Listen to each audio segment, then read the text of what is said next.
तो चलिए बढ़ते हैं आज की कहानी की ओर।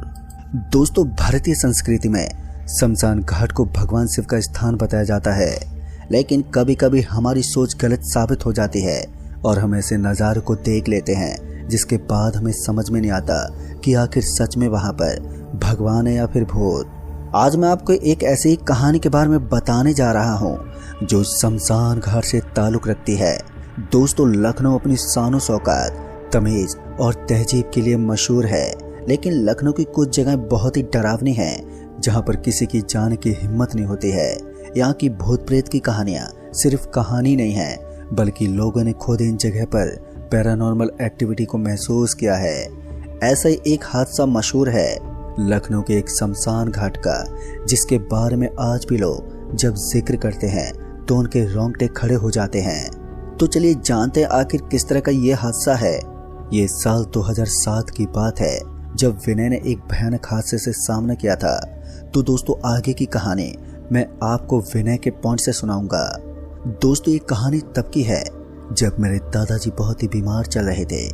बीमारी के चलते दादाजी को अस्पताल में आईसीयू में रखा गया था और मैं अपने दादाजी से मिल नहीं पाया था। दादाजी और मेरे संबंध काफ़ी मजबूत थे, जिस वजह से मैं खुद भी अपने दादाजी से मिलने के लिए काफ़ी उतावला था। और इधर मेरे दादाजी की भी आखिरी इच्छा यही थी कि मैं जल्द से जल्द उनसे मिल सकूं। लेकिन मैं लखनऊ से थोड़ा दूर था क्योंकि मैं एक फैक्ट्री में मैनेजर का काम करता था, जिस वजह से मुझे अपने दादाजी के पास पहुंचने के लिए काफ़ी टाइम लगने वाला था। ऊपर से मेरे घर वालों ने बताया था कि दादाजी की तबीयत अब लगातार बिगड़ती जा रही थी। ऊपर से गांव का रास्ता भी काफ़ी खराब था, जहां पर डामर की रोड नहीं थी बल्कि कंकड़ पत्थर गिरे हुए थे, जिस वजह से बाइक को चलाने में काफ़ी तकलीफ हो रही थी। एक लंबे सफ़र को अंजाम देने के बाद में लखनऊ के मौजूद अपने छोटे से गांव के बहुत ही करीब पहुंच गया। अपने पुश्तैनी गांव लौटकर मुझे बहुत ही अच्छा लग रहा था, क्योंकि काफ़ी दिनों के बाद मैं अपने गांव आया था। अब मुझे गांव के एक अस्पताल में जाना था और हमारे गांव में ही एक बड़ा हॉस्पिटल था और उसी के अंदर मेरे दादाजी को आईसीयू रूम में रखा गया था।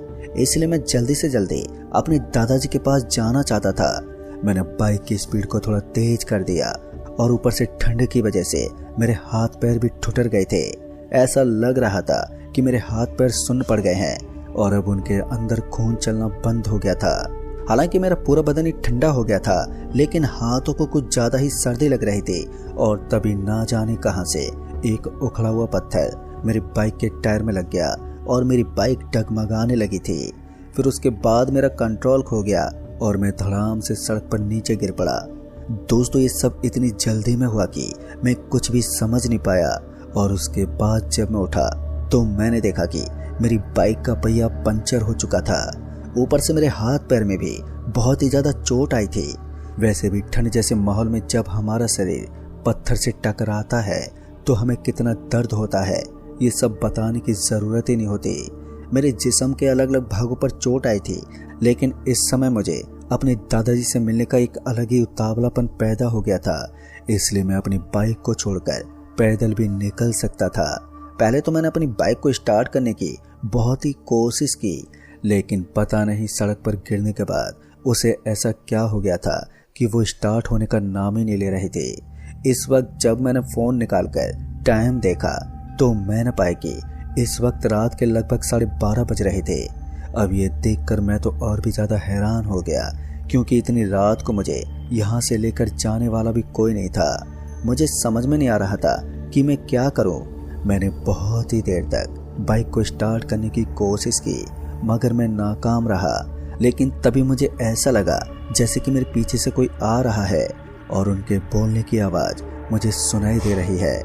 ध्यान से सुनने पर मुझे पता चला कि ये राम नाम सत्य की आवाज़ थी और इस आवाज़ को सुनकर मेरे पांव फूल गए, क्योंकि कोई रात को इतनी लेट होने के बावजूद भी किसी को शमशान घाट में ले जा सकते हैं। मैंने अपनी बाइक को हटाया और उसके बाद साइड में खड़ा हो गया। तभी मैंने देखा कि कम से कम 10 से 12 लोग एक आदमी की लाश को कंधे पर उठाकर इसी तरफ आ रहे थे। सच कहूँ तो मुझे अपने गांव के अलग अलग शमशान घाटों के बारे में मालूम ही नहीं था। मुझे इतना तो पता था कि हमारे गांव में 2 शमशान घाट हैं, लेकिन वो किस तरफ हैं ये मुझे नहीं मालूम था। और वो दोनों शमशान घाट अलग अलग कास्ट के लोगों के थे। अक्सर मैं अपने गांव से ज़्यादा बाहर ही रहता था, तो इस चीज़ की जानकारी मुझे कुछ खास नहीं थी। और फिर जैसे वो लोग मेरे पास आए तो मैंने उनमें से एक आदमी से बात करने की कोशिश की, लेकिन उसने मुझे अपनी तरफ आने का इशारा किया और फिर मैं भी उन लोगों के पीछे पीछे शमशान घाट की तरफ चल पड़ा। पता नहीं क्यों, लेकिन अब मेरे पांव थमने का नाम ही नहीं ले रहे थे। उसके बाद मैंने सोचा कि मैं कुछ दूर उनके साथ पैदल चलता हूँ, उसके बाद अपने रास्ते की तरफ निकल जाऊंगा। और यही सोचकर मैंने भी चुपचाप उनके पीछे पीछे चलना शुरू कर दिया। फिर कुछ देर चलने के बाद अचानक से मुझे ऐसा लगा जैसे कि मेरा दिमाग घूमने लगा था और मैं अब रास्ता भी भूल गया था। मैं अपने सर पर 2-3 बार मारकर इधर उधर देखने की कोशिश करता, लेकिन मुझे अजीब सा महसूस होने लगा था और अब मुझे चक्कर भी आ रहे थे। तभी अचानक ही मैं वहीं पर बेहोश हो गया और नीचे गिर पड़ा। फिर उसके बाद क्या हुआ मुझे कुछ भी नहीं मालूम। फिर जैसी मेरी आंख खुली तो मैंने देखा कि मैं किसी चारपाई पर लेटा हुआ था, लेकिन अजीब बात तो ये थी कि वो चारपाई चल रही थी।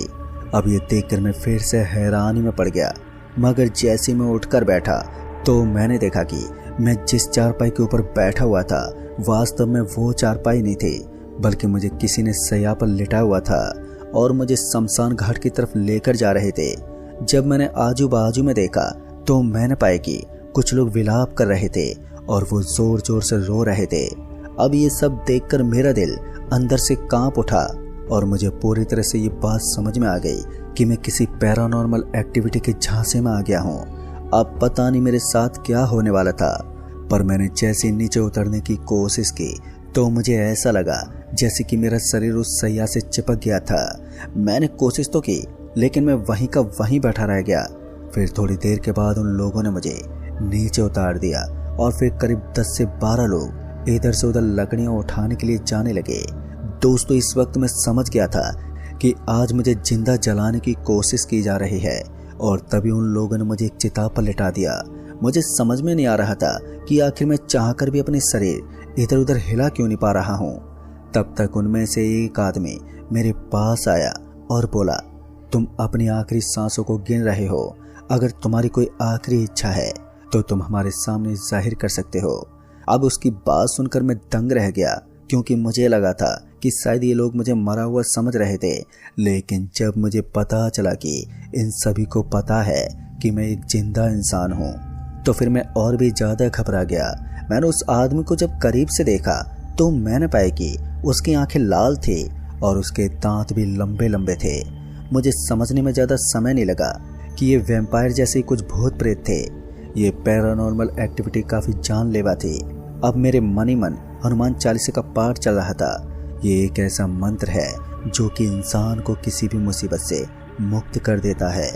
फिर बहुत देर तक मैं हनुमान चालीसा पढ़ने की कोशिश करता रहा और फिर कहीं जाकर मुझे थोड़ा नॉर्मल लगा।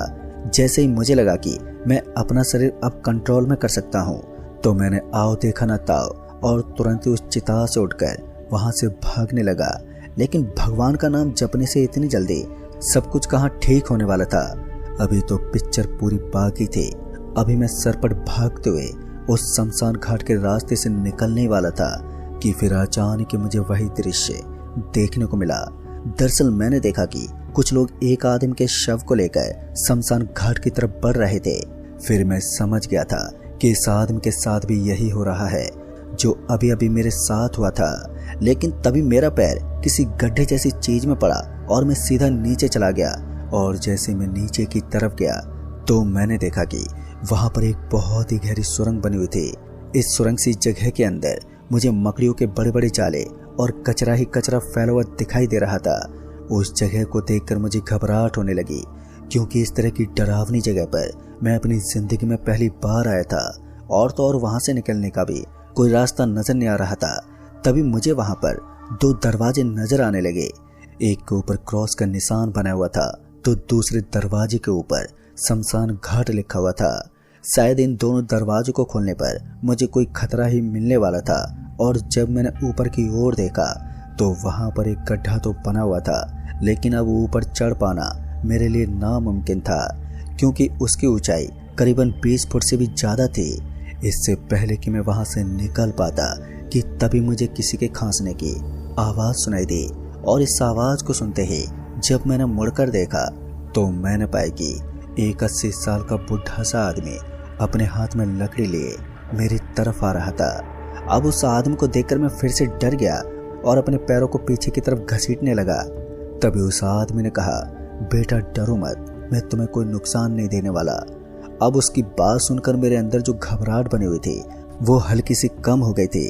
तभी उस आदमी ने कहा, यहाँ पर ना जाने कितने लोग फंस जाते हैं, लेकिन तुम्हारी किस्मत अच्छी है जो तुम इस गड्ढे में फंसकर सीधा नीचे आ गए। उस आदमी की हरकतों से मुझे ऐसा बिल्कुल नहीं लग रहा था कि वो मेरे लिए खतरनाक हो सकता है, लेकिन फिर भी मुझे काफ़ी संभल कर रहना था। फिर वो आदमी मेरे पास आया और उसने कहा, अभी रात के 2 बज रहे हैं और थोड़ी देर वेट करो, सुबह के 5 या 6 बजे के बाद यहाँ पर जो भी अजीब नज़ारे दिखते हैं वो बंद हो जाते हैं और फिर तुम यहाँ से आराम से निकल पाओगे। दोस्तों, उस आदमी की बात सुनकर मैंने गर्दन हिलाई। फिर उसने मुझे अपने पास बुलाया और आग के पास बिठा लिया। फिर उसने मुझे अपने बारे में कुछ ऐसा बताया जिसे सुनकर मेरी आंखें बड़ी बड़ी हो गईं और जैसे जैसे वो मुझे बताता जा रहा था तो वैसे वैसे मेरे कान खड़े होते जा रहे थे।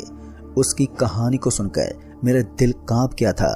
फिर जैसे सुबह के 3:30 बजे तो पता नहीं क्यों लेकिन मुझे नींद का झटका आने लगा और वही आग की गर्माहट के पास बैठे बैठे मेरी आंख लग गई। फिर जैसे मेरी आंख खुली तो मैंने देखा कि आसमान में सूरज की हल्की हल्की रोशनी नजर आने लगी थी और अब मैं अपनी ही बाइक के पास लेटा हुआ था। मेरी बाइक की कंडीशन बिल्कुल सही लग रही थी, लेकिन मेरे शरीर के अलग अलग भागों पर खरोंच आई थी जिस वजह से खून निकल रहा था। फिर उसके बाद मैंने किसी तरह से अपनी बाइक को उठाया और जब उसे स्टार्ट करने की कोशिश की तो वो पहली बार में स्टार्ट हो गई। इसका मतलब साफ था कि रात को जो मेरे साथ हुआ था वो सारी चीज़ उन पैरानॉर्मल एक्टिविटी की वजह से हुआ था।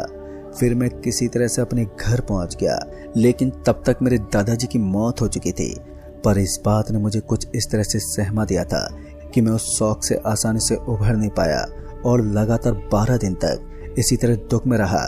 फिर 12 दिन के बाद मैंने इस कहानी का जिक्र अपने घर वालों से किया तो उन्होंने बताया कि उस रास्ते पर इस तरह की घटनाएं होना एक आम बात हो गई है।